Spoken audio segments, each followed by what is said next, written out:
Assalamualaikum warahmatullah.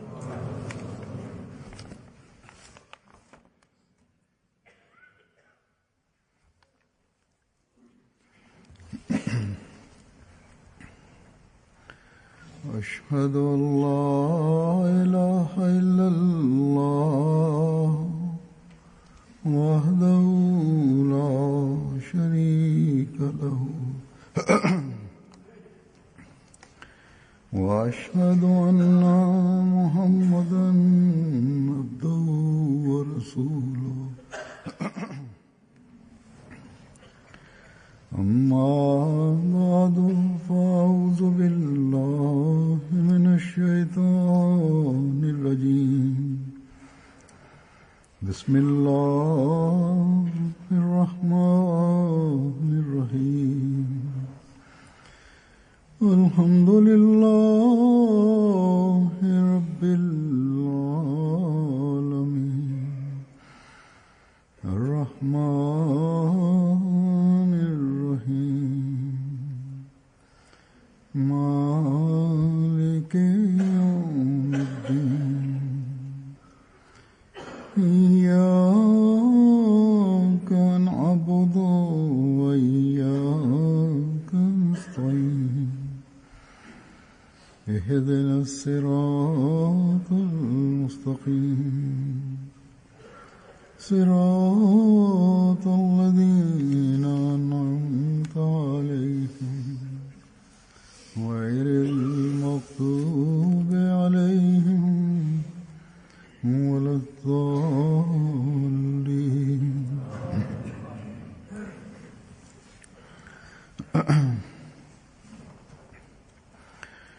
आजकल हम देखते हैं कि जुल्म व बर्बरियत के जितने नमूने या वाक़यात dewasa ini kita melihat bahwa kezaliman dan kebiadaban sedemikian rupa, contoh-contoh dan peristiwa-peristiwa nampak di kalangan orang yang disebut negara Islam yang tidak terdapat dalam negara-negara yang bukan Islam, atau sekurang-kurangnya di sana secara zahir. Contoh ini tidak sebegitu banyak. Dan kalau ada peristiwa-peristiwa seperti itu, maka pada umumnya menentang itu di negara yang maju atau bukan Islam, dengan keras mereka menentang itu.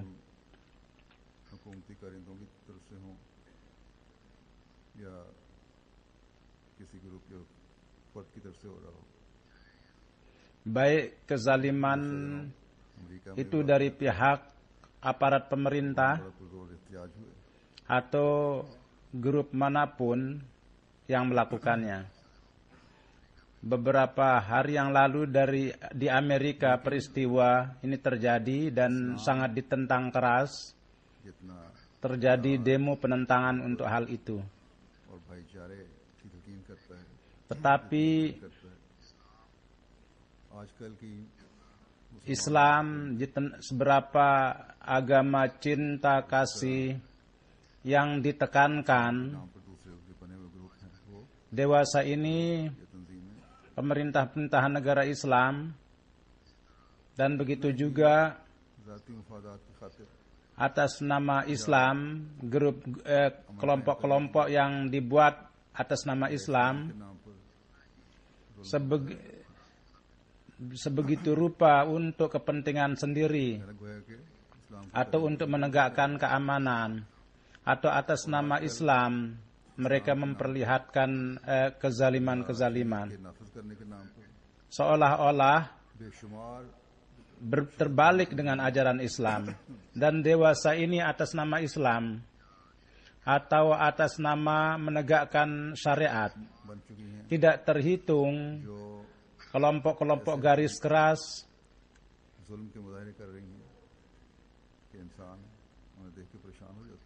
telah terjadi, telah terbentuk, yang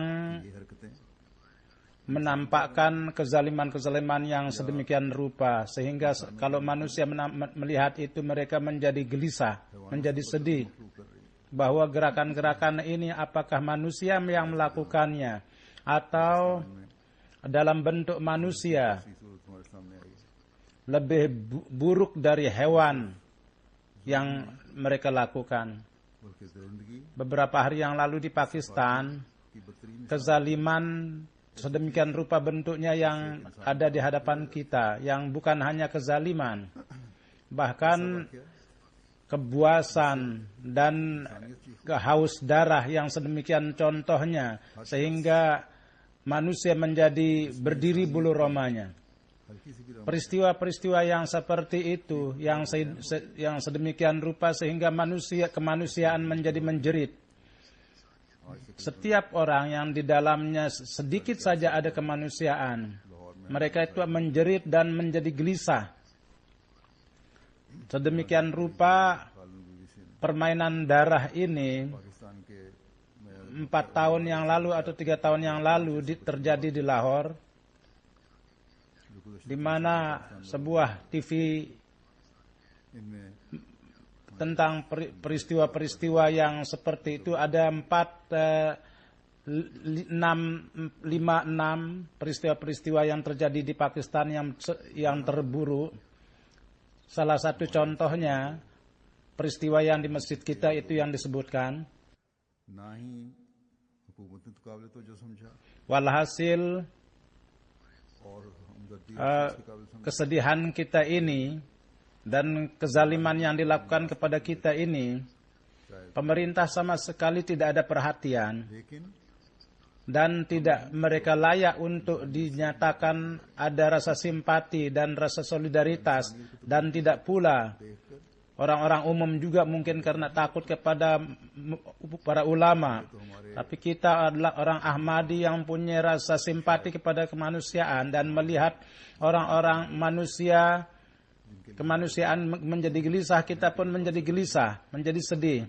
Ini adalah orang setanah air kita dan kurang lebih semuanya mereka dikatakan sebagai orang Islam, dan hati kita menjadi penuh dengan kasih sayang terhadap mereka, rasa simpati untuk mereka.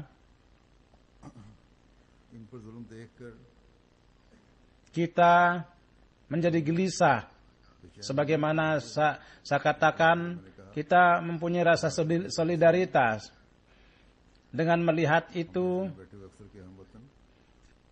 kita memang menjadi gelisah, dan tidak hanya orang Pakistan, bahkan semua orang yang tinggal di sini, yang duduk di sini, bahkan kepada semua umat Islam. Dan di dalam peristiwa ini, kebuasan itu sudah disampaikan pada puncak kulminasinya. Karena kezaliman ini, orang-orang yang melakukan itu adalah terhadap anak-anak kecil yang tidak berdosa. Anak-anak umur 5 tahun, 6 tahun, ada 10 tahun, 11 tahun, 12 tahun, 13 tahun yang diperlakukan seperti itu. Yakni mereka yang disyahidkan, ada juga yang 5 tahun, yang mungkin kekacauan, dan mereka itu tidak tahu sama sekali apa yang namanya orang Islam atau tidak, kekacauan atau tidak, mereka itu tidak tahu. Tapi dengan cara yang penuh kezaliman, nyawa mereka itu diambil. Mudah-mudahan Allah Subhanahu wa taala mengampuni, menyelimuti mereka dengan ampunannya, dan ibu bapak mereka pun juga diberikan kesabaran. Anak-anak itu oleh karena itu didajikan kezaliman, karena mereka orang yang ingin menjalankan hukum syariat, ingin menuntut balas kepada tentara. Syariat apa ini, dan syariat agama apa ini? Rasulullah sallallahu alaihi wasallam dalam bentuk perang pun juga kepada anak-anak dan kepada perempuan dengan sangat keras dilarang. untuk membunuh mereka. Kepada seorang anak Yahudi yang terbunuh secara kebetulan, ketika Rasulullah SAW bertanya kepada dia yang membunuh, orang itu mengatakan, sahabat itu mengatakan, ini kan anak Yahudi terbunuh secara tidak sengaja. Maka Rasulullah SAW mengatakan, apakah ini bukan anak manusia yang tidak berdosa? Inilah peristiwa yang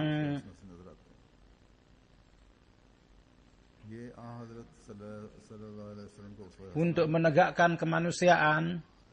Rasulullah SAW nampak di dalam contoh beliau. Inilah contoh Rasulullah SAW. Dan atas namun atas nama Islam, amal kezaliman ini yang nampak di kalangan umat Islam. Dan sebagaimana saya katakan, atas kezaliman yang buas ini setiap orang menyatakan rasa simpati bagi itu bukan Islam atau orang-orang Islam pada umumnya. 2 hari yang lalu, gereja England, Inggris, itu ketika membuat seorang perempuannya menjadi biarawati, dia menyatakan rasa kesedihannya dan mereka diam 1 menit dan dalam caranya sendiri berdoa.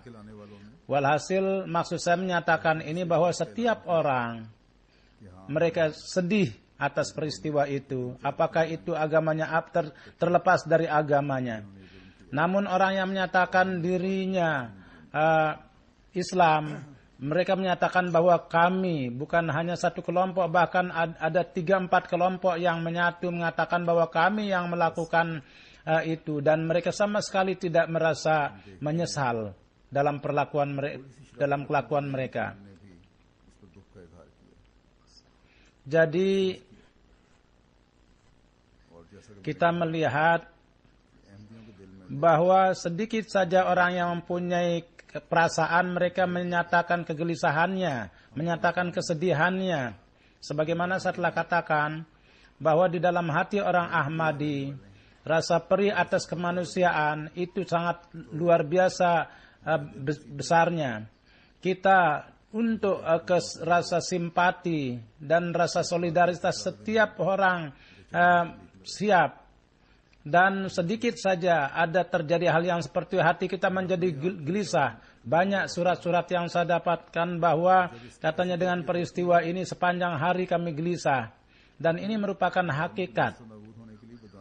Keadaan saya sendiri sepanjang hari itu saya menjadi gelisah. Dan ketika ini terjadi hal yang seperti dalam diri saya, maka saya pun berdoa untuk kehancuran orang-orang yang aniaya itu, untuk kebinasaan mereka. Mudah-mudahan Allah Subhanahu wa taala membersihkan negeri ini dari orang-orang yang zalim itu dan orang yang malang itu.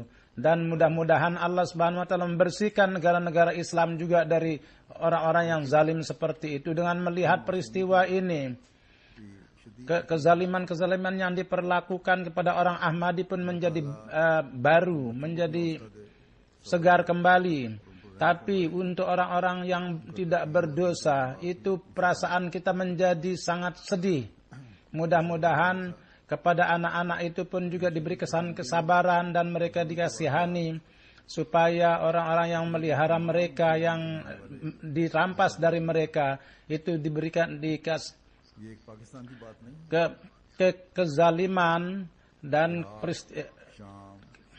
kurang lebih itu terjadi di negara-negara yang dikatakan Islam. Ini bukan hanya negara Pakistan saja, Irak, Syam, Libya dan lain-lainnya. Ini terjadi kezaliman yang seperti itu. Dan yang paling besar, kezaliman yang paling besar adalah bahwa semua kezaliman ini adalah atas nama Allah dan Rasulnya yang mereka lakukan.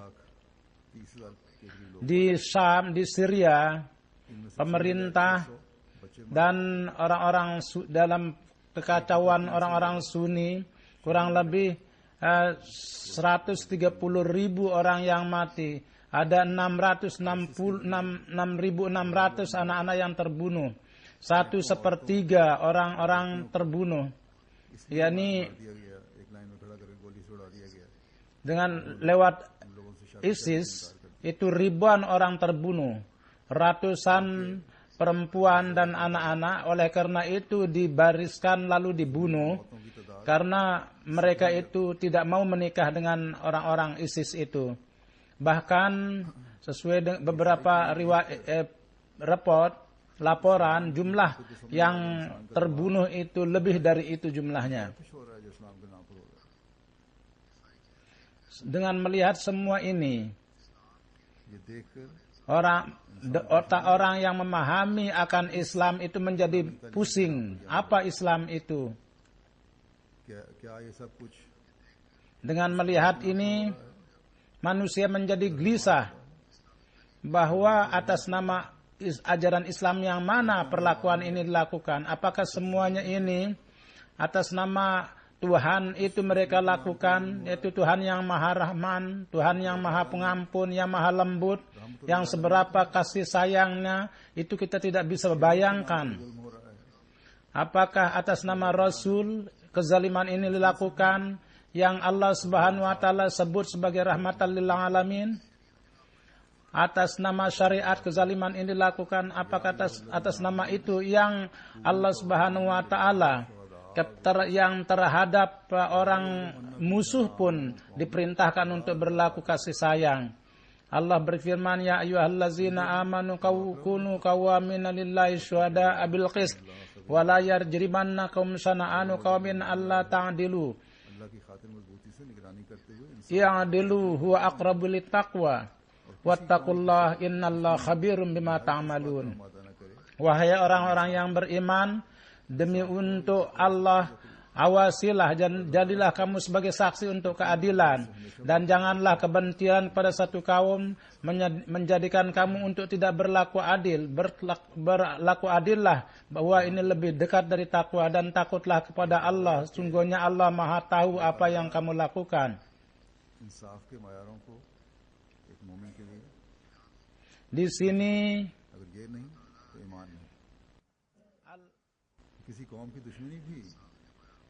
standar keadilan Allah Subhanahu wa taala, Allah ingin meninggikan. Kalau tidak tinggi, ini bukanlah iman. Permusuhan terhadap satu kaum, keadilan, standar Islam, standar keadilan itu jangan mencenderungkan kamu untuk tidak melakukan keadilan.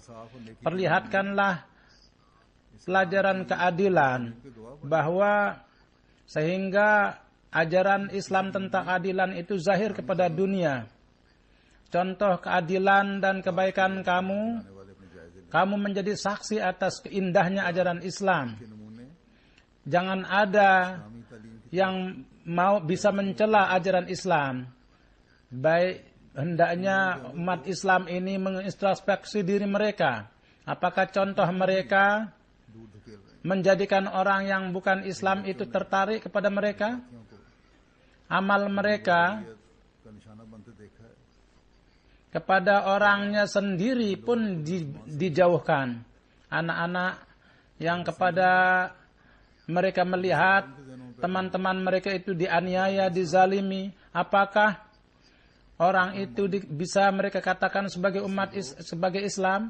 Kalau mereka anggap itu sebagai Islam, maka akan terbetik pertanyaan di otak mereka, apakah ini Islam? Atau dan mereka tidak hanya melakukan kezaliman secara zahir saja, bahkan generasi yang akan datang pun mereka hancurkan, mereka jauhkan dari Islam. Baik hendaknya orang yang dikatakan sebagai ulama yang atas nama golongan mereka telah menelurkan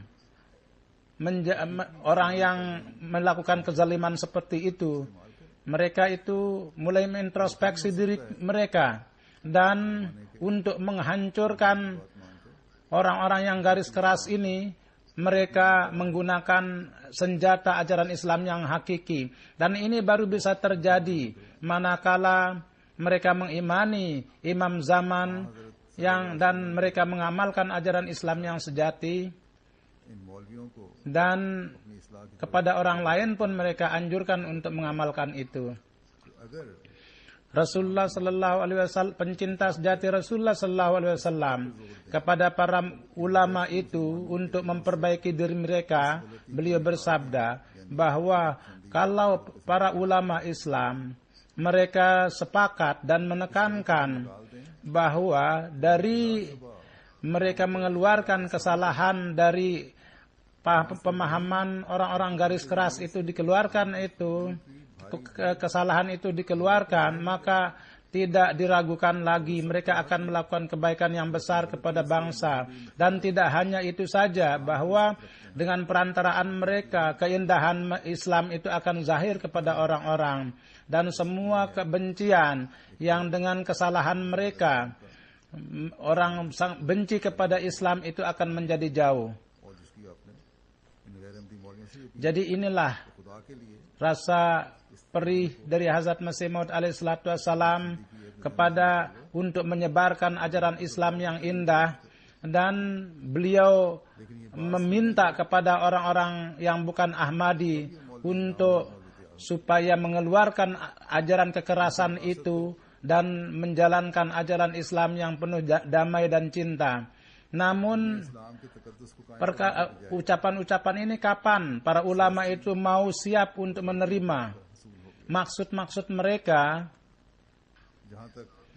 bukan untuk menegakkan kesucian ajaran Islam, tapi untuk meraih politik dan keuntungan pribadi. Sejauh apa yang saya lihat atas peristiwa ini, kemarahan dari para ulama pun juga tidak begitu keras mereka lakukan. Mungkin ada yang melakukan itu atas hendaknya harus ingat perintah Allah Subhanahu wa taala itu, yaitu wattaqullah, takutlah kepada Allah. Sesungguhnya Allah, Dia tahu, Dia senantiasa tahu apa yang kamu lakukan. Dan Allah Subhanahu wa taala kepada setiap permasalahan, beritanya itu tidak hanya sekedar Dia mengetahui, bahkan setiap amal dari manusia, Dia sendiri yang mengambil keputusan. Kezaliman sesungguhnya, orang yang melakukan kezaliman itu sesungguhnya akan sampai kepada akibat buruk mereka.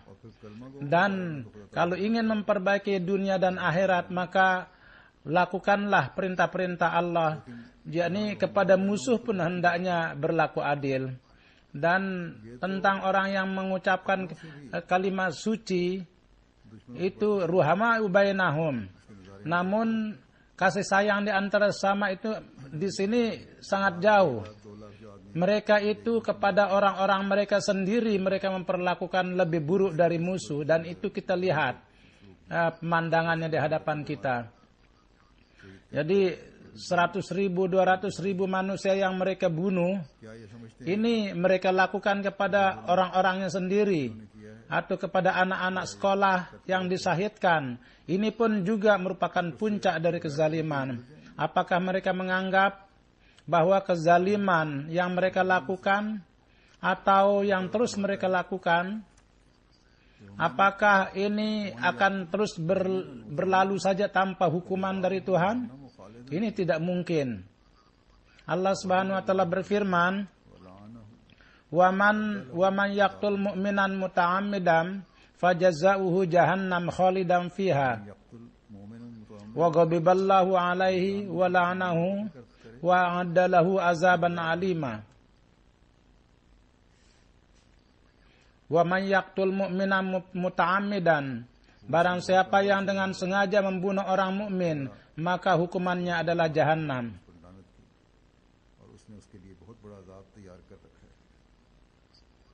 Mereka akan tinggal dalam waktu yang panjang di dalamnya, dan Allah sangat marah dan melaknat mereka, dan Allah menyediakan azab yang besar bagi mereka.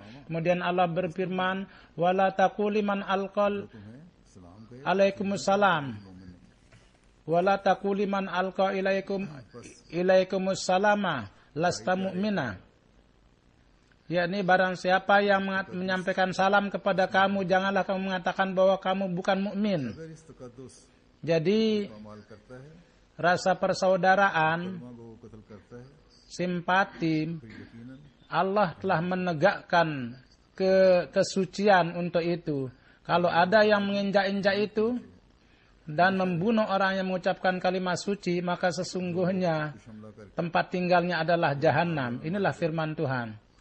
Dan mereka berada di bawah kutukan Allah. Itu akan senantiasa mereka berada di situ.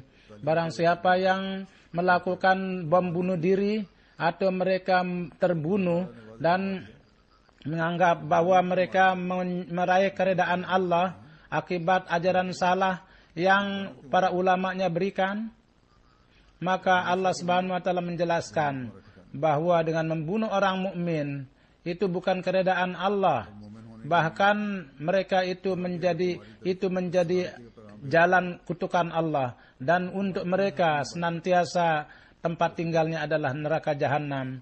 Dan untuk menjadi orang mukmin, bahwa kalau ada yang mengirim amanat keselamatan, maka tidak ada hak kamu untuk membunuhnya.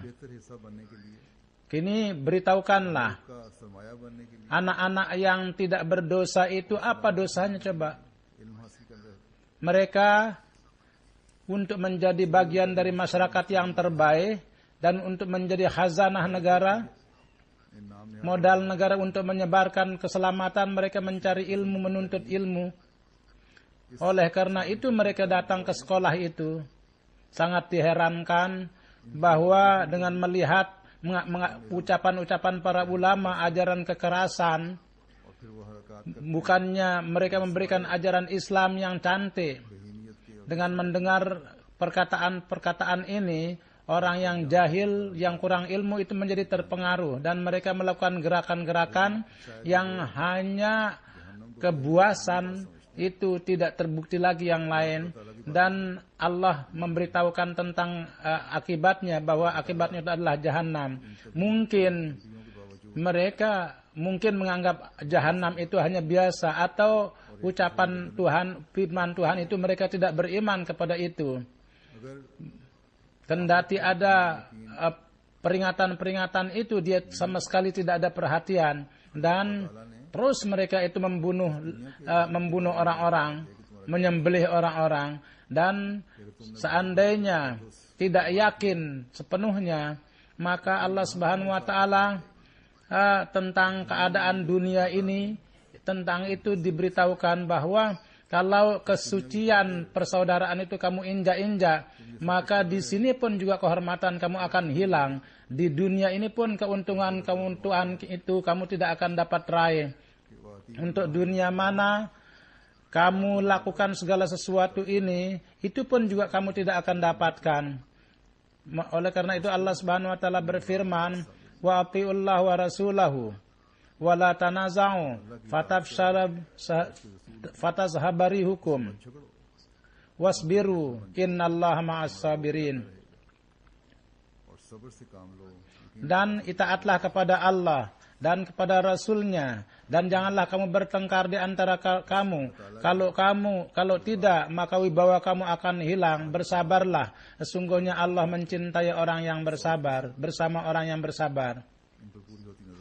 Jadi firman Tuhan ini, dengan melihat keadaan umat Islam dewasa ini 100% itu nampak di hadapan kita. Contoh itu, kekuatan umat Islam menjadi hilang karena perkelahian di antara mereka. Di antara mereka tidak terhitung akibat banyaknya aliran garis kelas.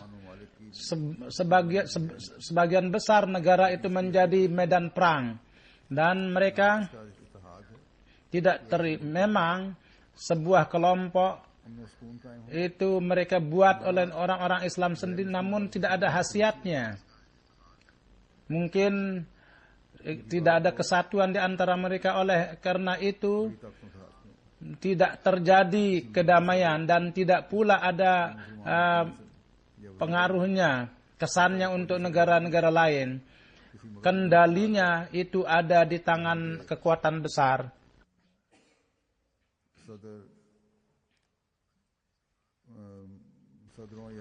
Negara, pimpinan negara atau sampai pimpinan militer pun juga ketika mereka pergi mereka ada di bawah pengaruh kekuatan luar. Ketika berbicara dengan presiden sebuah negara, mereka itu memuji, maka mereka menganggap bahwa pimpinan kami, mereka seakan-akan sudah memperoleh kemuliaan dunia dan akhirat. Dan akidah Tuhan mereka cenderung kepada dunia, dan mereka itu anggap sebagai kekekalan mereka. Jadi apa yang harus disebutkan yang membawa orang-orang yang disebut negara-negara Islam pada kehancuran?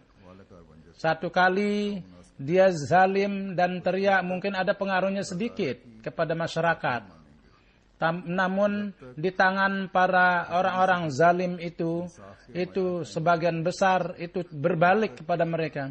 Jadi selama tidak beriman kepada Allah, selama tidak beriman, tidak melakukan keadilan kepada musuh sekalipun, kalau tidak memberikan keamanan kepada orang yang menyampaikan salam, kalau tidak menegakkan standar persaudaraan, selama pemerintah tidak memperhatikan yang lain, sementara tidak pemerintah memperlakukan rakyat itu dengan baik, selama tidak ada rasa takut di dalam hati terhadap Allah, maka peristiwa kezaliman itu akan terus terjadi.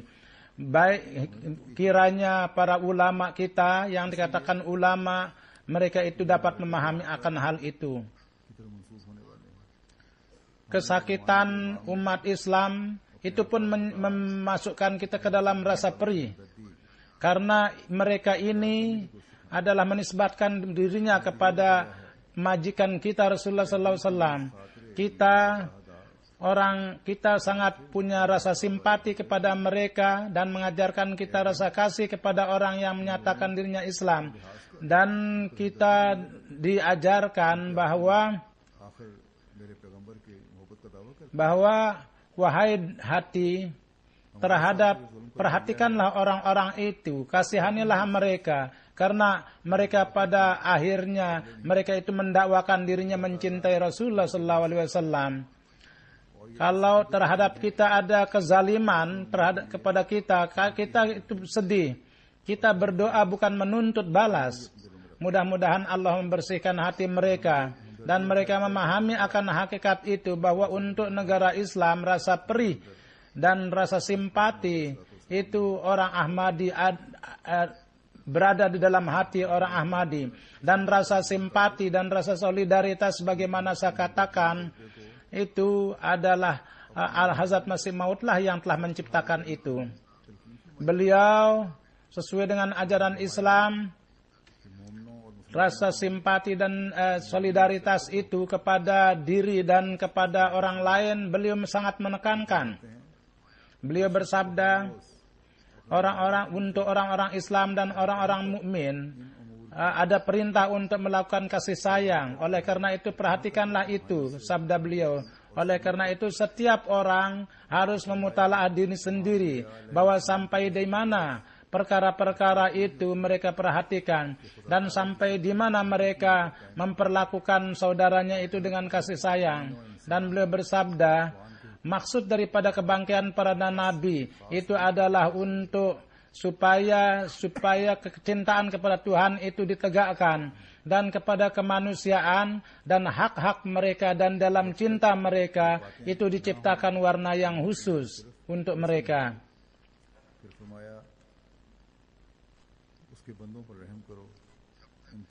Selama perkara-perkara ini tidak terjadi, perkara-perkara itu hanya semacam polesan saja. Oleh karena itu, kasihanilah mereka, janganlah aniaya dengan tangan dan dengan ucapan, dan untuk kebaikan kemanusiaan janganlah takabur baik kepada bawahan kamu, dan janganlah kamu mencaci maki kendati mereka mencaci maki, dan dengan kasih sayang kasihanilah supaya kamu dikasihani, diterima di sini.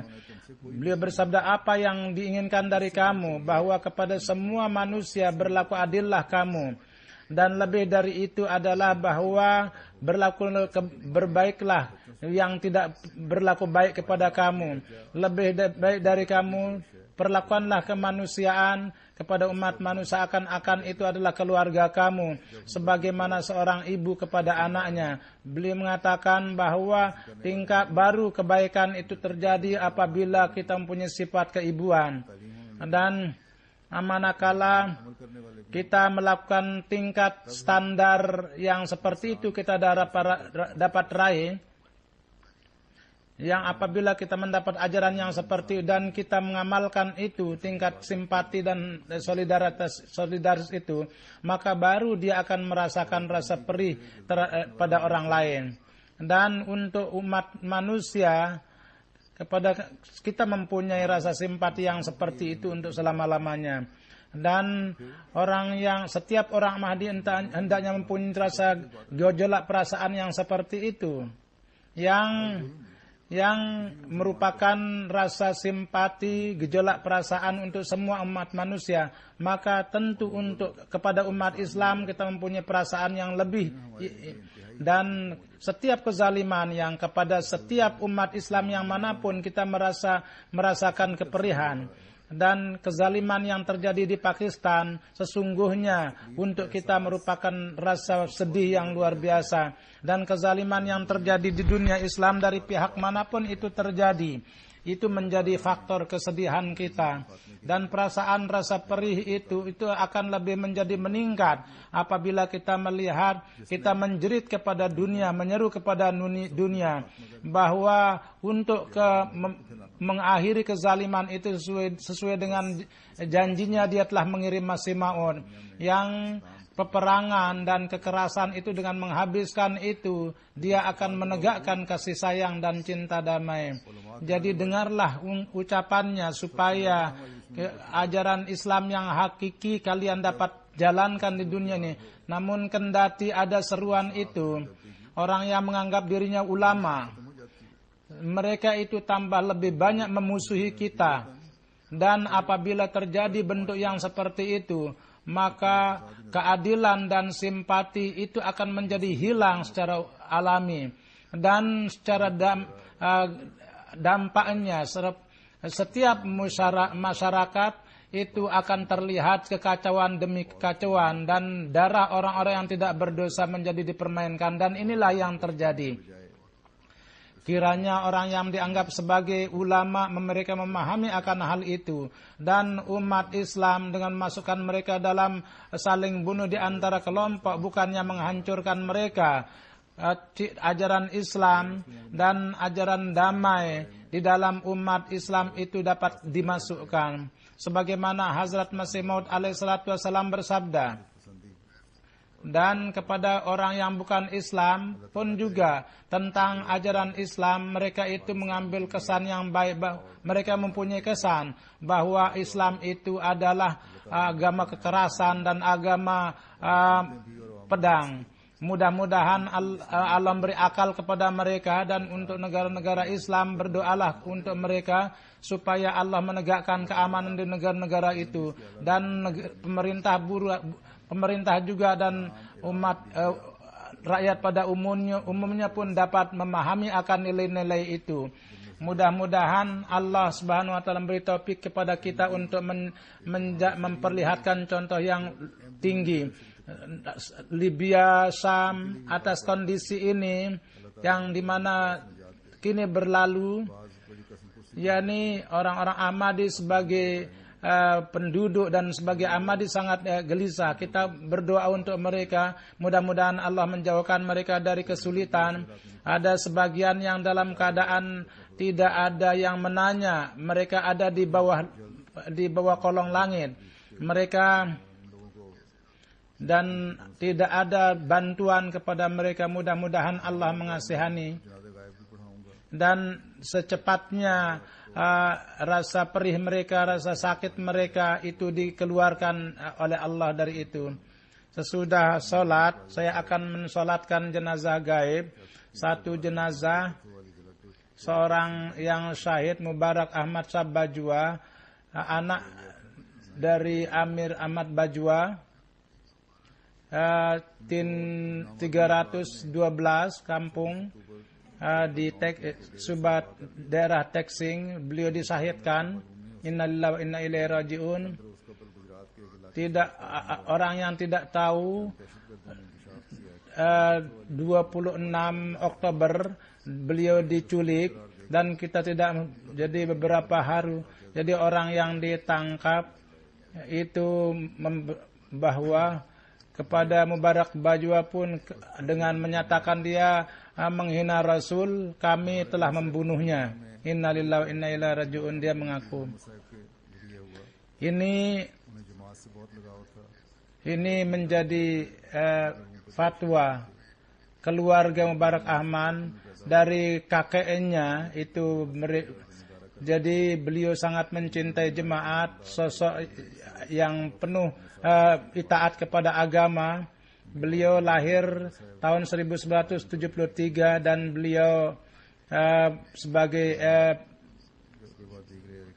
pemilik tanah di sana, dan bapaknya Malik Ahmad Bajwa dan saudaranya Rasid Ahmad Bajwa. Keduanya beliau itu sebagai ketua jemaat. Satu anaknya Zahur Ahmad sebagai kaid majlis.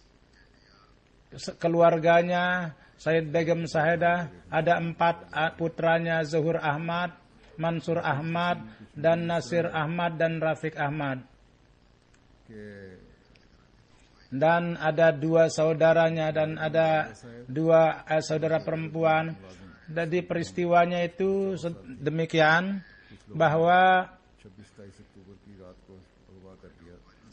Mubarak Ahmad Bajwa dan teman sekerjanya bukan Ahmadi, beberapa ada malam 26-27 Oktober 2009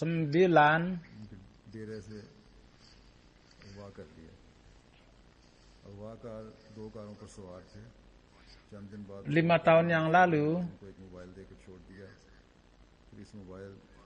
beliau diculik. Jadi yang menculik itu dengan mobil. Jadi dia melepaskan HP. Dia menyuruh untuk ada 20 juta, katanya meminta uang tebusan. Kemudian tidak ada lagi jawaban. Polisi tidak bisa sampai ke situ. Dan Julat Tubaseksing, Amir di sana memberitahukan bahwa Aziz dan manggil, katanya carilah informasi mengenai saudaranya. Dia pergi ke sana dan ketika sampai di Gujarat, Bupati Gujarat memberitahukan bahwa Tahrik Taliban Pakistan, mereka ini pun juga sudah banyak, mereka itu sudah ditangkap yang menculik mereka itu. Jadi mereka memberitahukan bahwa itu mereka dia menyembelih Bajwa Sahid.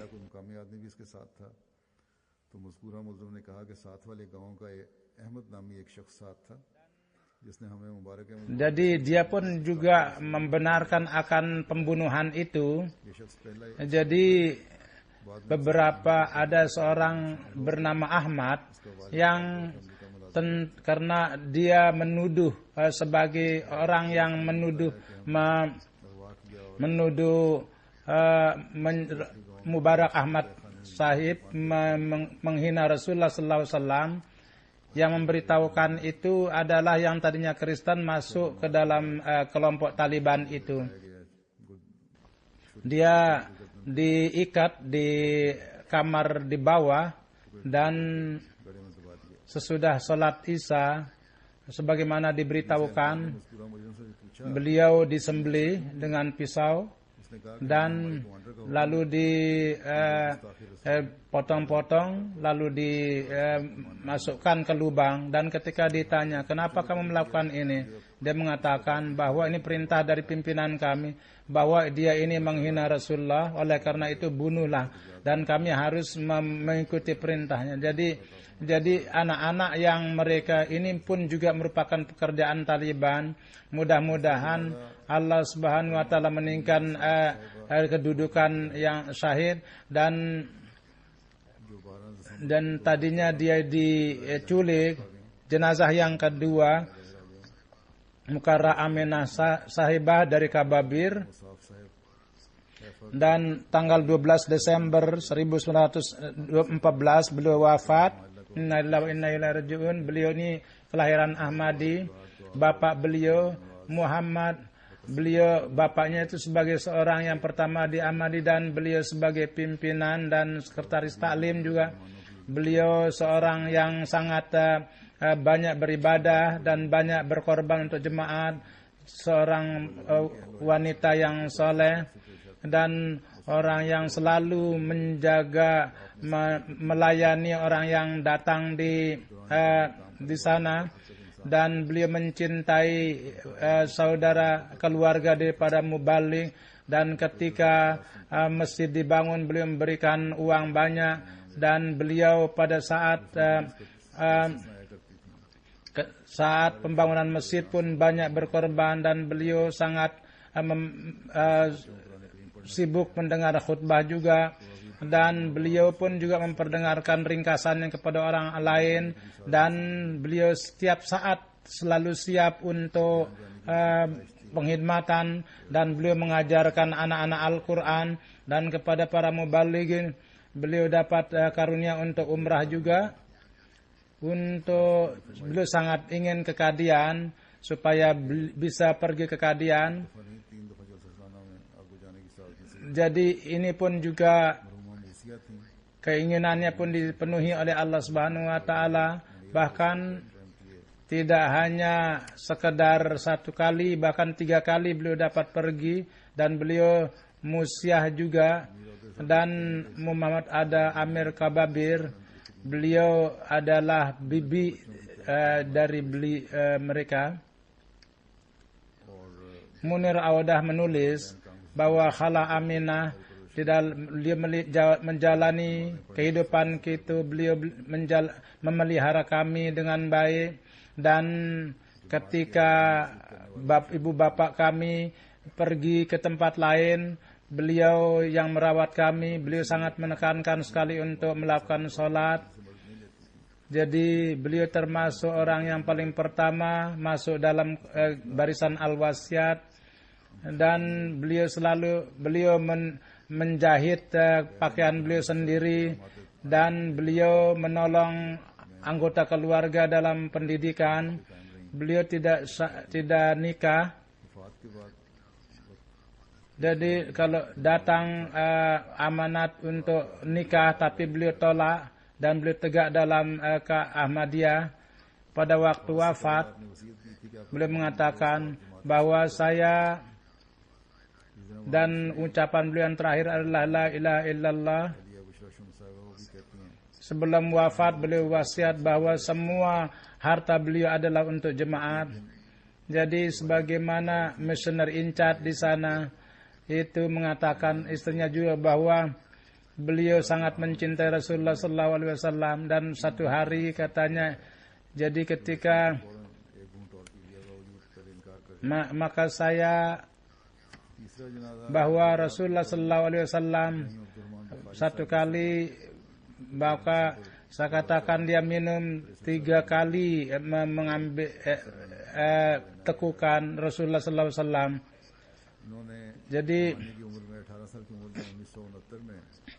बैत की तौफीक eh, उन दिनों जमात अहमदिया मिस्र के सदर मुकर्रम मोहम्मद बस्यूमी साहब थे। मरहूम ने pada masa mudanya beliau beat dapat karunia Mustafa साहब और उनको di seorang yang meninggal di Mesir. Mbak almarhum melihat 3 masa khalifah Mustafa Sahib, beliau dapat berkat dari beliau kendati beat beliau karena kezaliman dari keluar, jadi beatnya itu beliau sempurnakan dengan sehingga beliau diancam sehingga jadi dalam pekerjaan beliau pun banyak ada hambatan untuk menjalankan tugas beliau. Beliau untuk mendapatkan izin banyak sekali hambatan-hambatan, sangat sulit untuk mendapat izin untuk tugas-tugas dan berbagai alasan untuk menyakiti beliau. Namun beliau tidak memperlihatkan rasa sakit. Beliau memberi tanda dengan teratur. Sesudah menikah, istrinya pun juga dengan melihat contoh beliau juga beat, istrinya juga beat, dan beliau sangat teratur dalam canda, dalam sholat, dan kendati sakit, beliau datang untuk menunaikan sholat Jumat. Beliau pun juga datang di sini. Beliau seorang yang sangat muhlis, sangat mencinta khilafat. Selain meninggalkan istri, anak Mahmud Ahmad sebagai saudara, sebagai anak, ada seorang anak perempuannya sudah menikah di Amerika dan anaknya kini tinggal dengan ibunya. Mudah-mudahan Allah meninggikan semua derajat dan mengampuni mereka, dan keluarga-keluarganya pun diberikan kesabaran oleh Allah Subhanahu wa taala.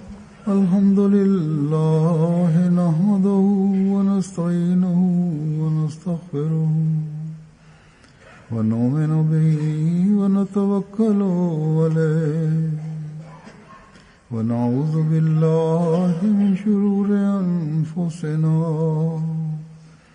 ومن سيئات أعمالنا من يهده الله فلا مضل له ومن يضلل فلا هادي له ونشهد أن لا إله إلا الله ونشهد أن محمدا عبده ورسوله